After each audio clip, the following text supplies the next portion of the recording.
நம்ம சுதந்திரம் வாங்கும் போது இந்தியா பல சமஸ்தானங்களாகவும் ஜமீன்களாகவும் சிற்ற அரசர்களாகவும் இருந்தபோது நம்ம இந்தியா சுதந்திரம் அடைஞ்ச உடனே எல்லா சமஸ்தானங்களையும் ஒன்றிணைச்சு ஒருங்கிணைந்த இந்தியாவாக உருவாக்கின மாபெரும் தலைவர், இரும்பு தலையன் என்று எல்லாராலும் போற்றப்படக்கூடிய சர்தார் வல்லபாய் பட்டேல் அவர்களுடைய சிலை ரொம்ப பிரம்மாண்டமாக குஜராத்தில் நிறுவியிருக்காங்க.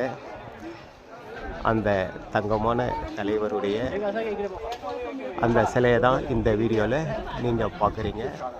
ரொம்ப பிரம்மாண்டமாக அழகாக இருக்குது.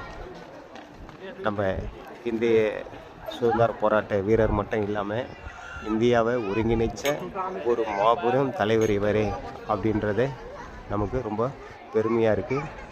அதுக்கு இந்த அரசாங்கம் அவருக்கு கொடுத்துருக்கக்கூடிய இந்த பிரம்மாண்டமான ஒரு மரியாதையை நாம் கண்டிப்பாக தலை வணங்கி இதை நாம் ரசிக்கணும். கண்டிப்பாக நாம் ஒரு முறை இவரை இந்த இடத்துல பார்க்கணும்.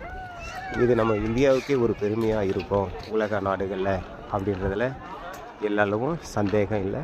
இந்த பிரம்மாண்டமான சிலையை தான் நீங்கள் இப்போ பார்த்துன்னு இருக்கீங்க.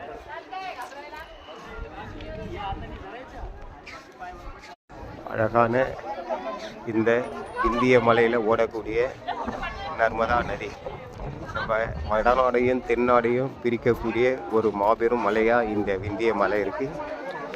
நம்மளுடைய கலாச்சாரத்துலேயும் ஆன்மீகத்துலேயும் ஒன்றிணைந்த ஒரு மலை தான் இந்த விந்திய மலை.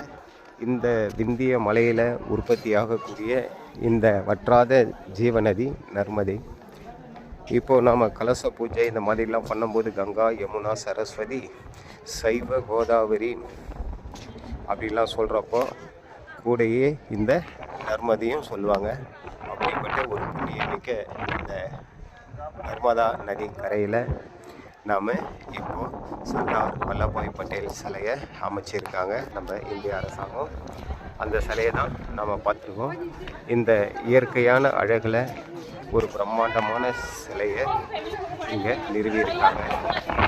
இந்த ஒரு அற்புதமான காட்சி உலக அளவில் நம்மளை தலைநிமிர செய்ய இருக்கும் அப்படின்றது ஐயமில்லாத ஒரு விஷயம்.